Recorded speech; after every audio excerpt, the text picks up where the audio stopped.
Salut toi et bienvenue dans cette vidéo rétrospective et résolution, la vidéo que je fais chaque année où je réponds chaque année aux mêmes questions, surtout pour savoir comment ma vie a évolué. Et 2021, franchement, bof. J'aimerais que 2022, si j'avais un souhait, si j'avais un génie qui venait m'exaucer un souhait, je lui demanderais que 2022 soit aussi cool que 2018. 2018, je crois, a été mon année préférée pour le moment. Comme je pense que c'est placer la barre un peu haute que de demander que 2022 soit comme 2018, je me contenterai d'un 2022 comme 2019. Juste pas 2020-2021, je trouve ça chiant. Je sais que je suis pas la seule, hein. On est clairement tous dans la même situation. Question numéro 1, est-ce que j'ai tenu mes résolutions et quelles sont mes résolutions pour l'année à venir? Alors comme d'hab, résolution c'est un mot qui me plaît pas trop, on va plutôt parler de mes projets, de mes rêves, de mes espoirs. Le seul truc que je m'étais fixé pour 2021 c'était de continuer à prendre soin de moi.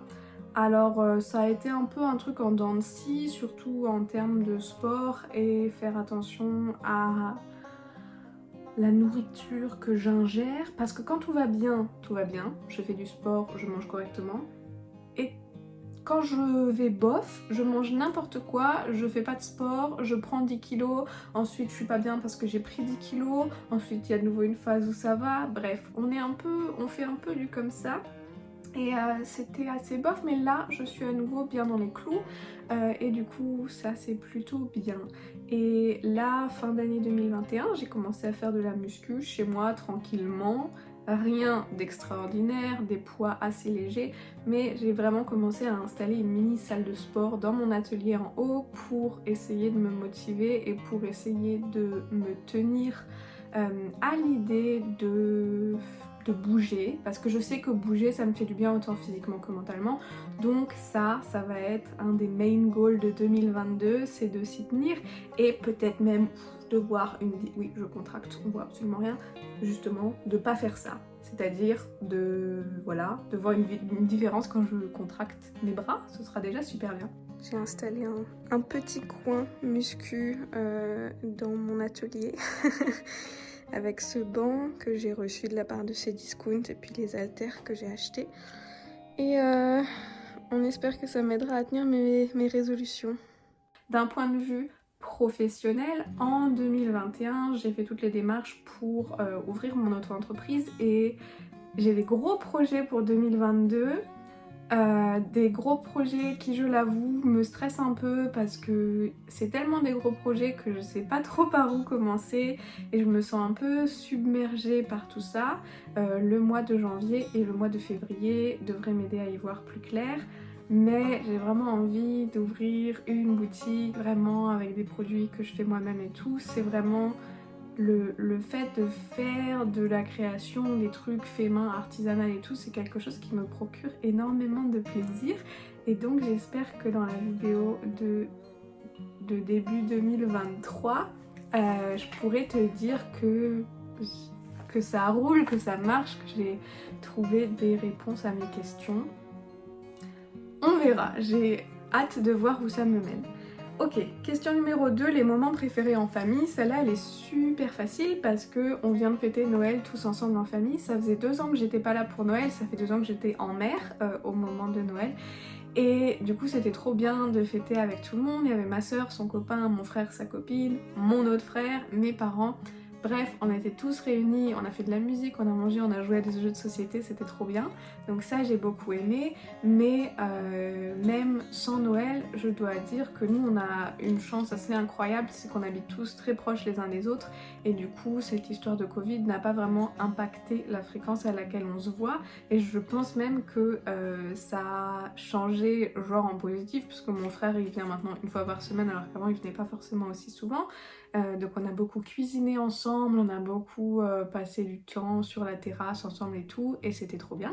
Et bah ça, j'espère que ça ne changera pas pour 2022. Mes moments préférés entre amis, c'est compliqué dans le sens où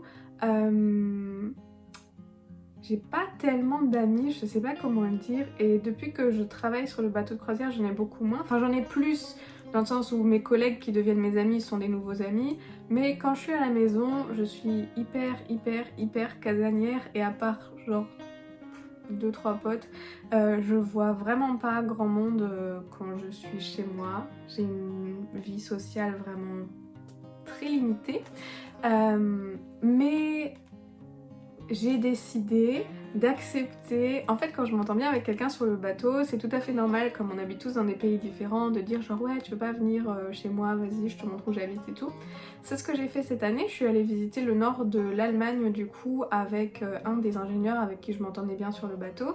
Je m'entendais aussi super bien avec une infirmière, mais on n'a pas encore réussi à se capter en dehors des contrats parce que quand je suis à la maison elle est sur le bateau, quand je suis sur le bateau elle est à la maison, donc ça c'était un peu compliqué à timer. Mais du coup j'étais dans le nord de l'Allemagne découvrir le petit coin là-haut et c'était super cool. Et pour 2022 peut-être que j'irai en Roumanie du coup visiter un autre collègue et ça me ferait très plaisir, donc j'espère que ça marchera malgré la situation actuelle que tu connais. La question suivante c'est qu'as-tu rayé de ta bucket list? Et j'en ai aucune idée, donc laisse-moi chercher ma bucket list, je sais même pas où elle est. Je viens de relire toute ma bucket list, je suis pas sûre d'avoir fait quelque chose cette année qui puisse correspondre. Par contre je relis certains points et je me dis, ça m'intéresse pas vraiment. C'est quand même la preuve qu'on change énormément. Il y en a un que... mais où est-ce que c'était? Il y en a un que j'ai vu et qu'on va le compter pour cette année parce que j'ai commencé. C'est apprendre à tirer les cartes tarot. J'ai reçu un tarot pour Noël et je suis en train de commencer à apprendre. Alors certes, j'ai pas encore tout à fait appris, mais je suis en chemin et je refuse totalement de ne rien avoir coché cette année. Donc on va compter celui-là comme une victoire et je vais me réattaquer à ce bouquin pour mettre des goals plus à jour parce que... Ouais, enfin bref. L'endroit que tu as préféré découvrir. J'ai pas découvert grand chose cette année. Comme dit, j'étais dans le nord de l'Allemagne et c'était super chouette. Et j'étais aussi à Lisbonne et j'ai beaucoup aimé Lisbonne. J'ai trouvé Lisbonne absolument fantastique comme ville. C'est une ville très très belle et où je retournerai avec plaisir. Donc on va dire Lisbonne. Mais en même temps, on était assez limité cette année. Quels sont les plus grands changements qu'il pourrait y avoir pour 2022? Et ben, c'est un peu ce que je disais avec un changement super positif, ce serait que mon auto-entreprise marche assez pour que je n'ai pas besoin de retourner à un statut de salarié. Pour l'instant, du coup, je suis plus salariée puisque mes contrats sur le bateau, c'est à chaque fois, c'est comme des CDD quoi. Du coup, là dans l'immédiat, j'ai pas le statut de salarié et là dans l'immédiat, je vis de mes économies. Donc ce serait cool que ça fonctionne parce que sinon, ben, je sais pas trop comment je vais faire. Et en changement négatif, bah je sais pas trop parce que... Enfin, je veux pas dire ça peut pas être pire que 2021 parce que évidemment que ça peut être pire, je le dis, je le répète, je suis reconnaissante de la santé, la famille, avoir un toit sur la tête, tout ça c'est clair. Mais je suis quand même un peu déçue de l'année qui vient de s'écouler, donc ouais, on espère des changements positifs pour 2022 et on espère ne pas être trop bloqué avec des conditions de machin, de trucs, de tout ça. Quel est le moment qui m'a le plus marqué? Je sais pas s'il y a des... Ah, je veux dire, il s'est passé des trucs en 2021. J'ai eu une promotion, mais bon, je sais pas si c'était vraiment un élément marquant, mais j'ai eu une promotion. Le nouveau job est honnêtement relativement horrible, 1000 fois pire que ce que j'avais pensé en termes de stress et tout ça. Donc c'est une bonne chose, mais en même temps je suis très contente de ne pas devoir y retourner tout de suite. Un autre moment marquant, qu'est-ce qu'il y a eu? J'ai mon numéro de ciré, mon autre entreprise, ça c'est quand même un truc vachement chouette. Qu'est-ce qu'on a d'autre? On a dû dire au revoir à Loki cette année aussi, c'est marquant. Négatif, mais marquant quand même. Je sais même pas. J'ai l'impression que 2021 s'est tiré en longueur et en même temps est passé super vite. Et d'une manière ou d'une autre, j'ai l'impression d'avoir rien à dire sur cette année. C'est pour ça que je trouve ça super difficile de faire cette vidéo cette fois-ci. La question suivante, c'est qu'est-ce qui a changé entre 2020 et 2021? Ben 2020, je dirais que 2020 le début était normal puis la fin bon vous savez tous. Et je pense que en 2021 ce qui a changé c'est que je me suis rendu compte que c'est pas forcément possible de retourner à une vie comme en pré-Covid et ça me fait un peu peur parce que je suis pas sûre, ça va sonner débile, je suis pas sûre d'être prête à accepter de perdre autant de mes libertés.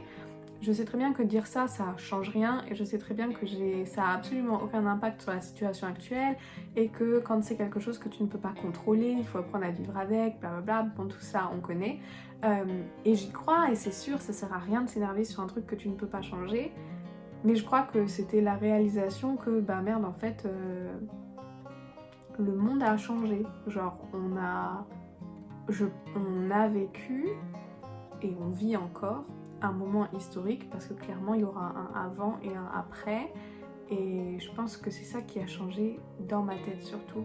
Sinon, bah je veux dire ma situation n'a pas changé plus que ça entre 2020 et 2021. Je fais toujours plus ou moins la même chose, je vis toujours au même endroit, je suis toujours solo du ghetto. Ouais, je sais pas. Il n'y a pas eu massivement de changements, je dirais, entre les deux. Et on finit avec mes photos préférées de 2021. Et ben l'autre jour, je voulais faire un réel, tu sais, avec janvier, février, mars, nanana, pour résumer l'année.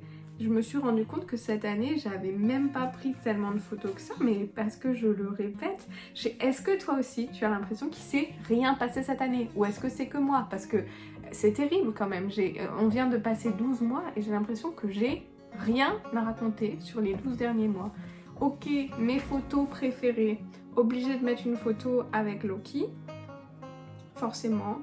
Obligée de mettre même plusieurs photos avec Loki, parce que, voilà, il a le droit, il mérite sa place dans cette vidéo. Cet été, on a été terriblement occupés avec ces histoires de poussins et de canards et ma mère et moi on a quand même bien cru qu'on allait laisser notre santé mentale parce qu'on n'a jamais eu autant de galères avec des animaux.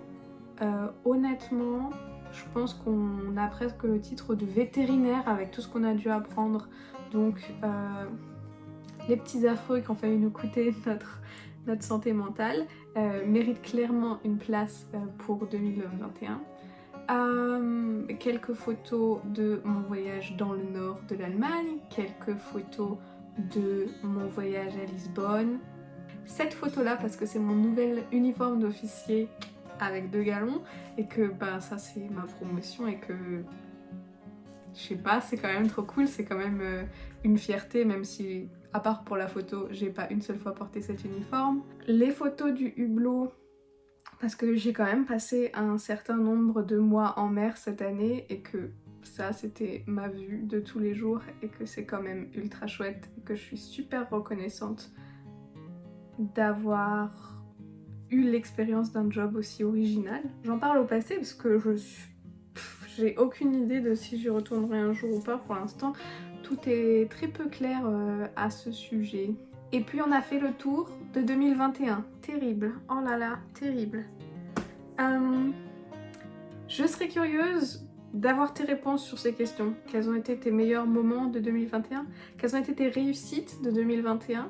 Est-ce que c'est que moi qui ai l'impression que 2020 et 2021 on pourrait les foutre ensemble dans une année et on dit que ça compte pas et on gagne tous un an, comme ça j'ai pas 30 ans l'an prochain. On refait un tour sur les 29 ans, non? Oui? Est-ce que c'est autorisé? Est-ce que c'est pas autorisé? Ouais, je sais pas, qu'est-ce que t'as préféré cette année? Quels sont tes espoirs pour 2022? Quels sont tes projets? Quelles sont les choses que tu aimerais voir se réaliser en 2022? Voilà, ça c'est mes questions pour toi. Je vais arrêter cette vidéo et je vais aller la monter parce qu'en fait j'avais prévu de la poster beaucoup plus tôt que maintenant et je suis super à la bourre.